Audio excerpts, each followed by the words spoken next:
legislator, take your place.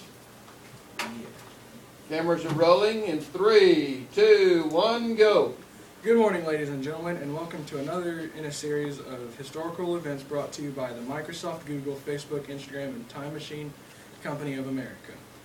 Today we will be transported back in time to the year 1787, and the place is Philadelphia, Pennsylvania, where the delegates took the Constitutional Convention have been debating the issue of what our government is to look like.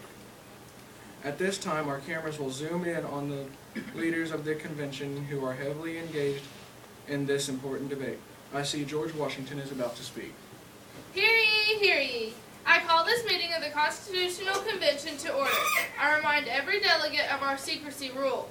No delegate is allowed to share anything we discuss with outsiders. What is said in here stays in here. With that said, we will begin. We are locked in a debate between the Virginia delegates who represent the big states with lots of people versus the New Jersey delegates who represent the small states with not so many people, on how each state should be represented in our new federal government. I now call on Mr. James Madison, the father of the Constitution, and Mr.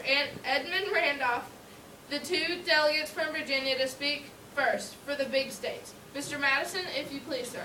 Thank you, Mr. President.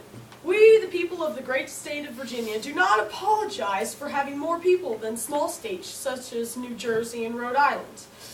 In fact, we feel it's only logical that we have more representatives in the new Congress because we have more people. So, we argue for representation based upon population.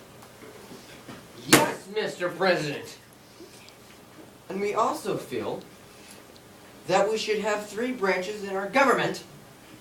The legislative branch will make our laws remember the word lazy. The executive branch to enforce the laws, remember the word elephants. And the judicial branch, which will ensure that the laws are enforced fairly for everyone, and please do remember the word jump. We also moved for 2 House legislators in the Senate and House of Representatives, but to have the number of delegates elected to each house determined by the population of each state. Naturally, the great state of Virginia deserves more delegates,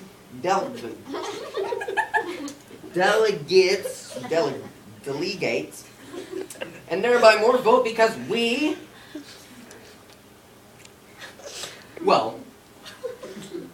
just have more people. It is only logical to do so. So in conclusion, the Virginia plan is 3 branches, 2 houses, and representation based on population. Gracias! Thank you, Virginia. Now I recognize Delegate William Patterson from the state of New Jersey. Mr. Patterson, if you please, sir. Thank you, Mr. President. We have recently passed the Northwest Ordinance allowing territories who have reached the level of 60,000 free settlers to apply for statehood on equal footing as all other states. I put to you then the argument that if we are going to do that, we should continue to follow through with the principle that when forming our new federal government and keep the idea of equality alive in our new Constitution. We, the small state of New Jersey, put forth the following plan. 1. 3 branches of government. Lazy elephants jump. Ha ha.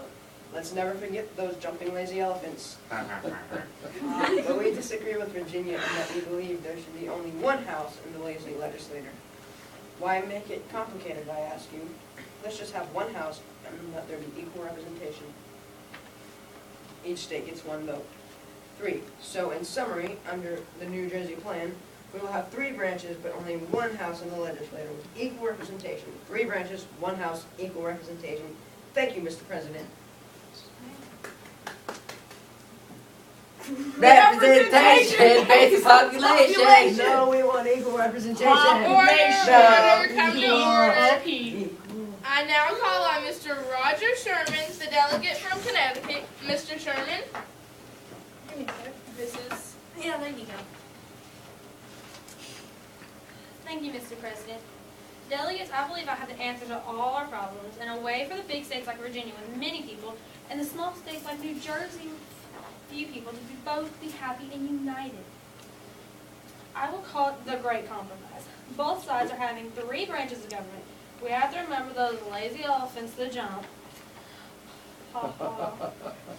But let's have 2 houses in the legislature. The upper house we will call the Senate, and it will have what New Jersey wants, equal representatives. Each state will have 2 senators in the Senate. While the lower house, let us call it the House of Representatives, we will have representation based on population. A great idea, Mr. Sherman. A great compromise. I call for a vote. All in favor say A. Oh, wait, it's really I, but that's okay. They Aye. said they put A. All right. All opposed say nay. Nay. Okay. And so it was that in 1787, the Constitutional Convention was passed the Great Compromise with a Cameral. Cereal. or 2 House Congress, consisting of an upper house called the Senate with 2 senators for each state and equal representation, like the delegates from New Jersey That's what wanted, you need to pay and lower attention house to. called Your the House of attention. Representatives, with the number of representatives determined by the population of each individual state. Now, let's see if we get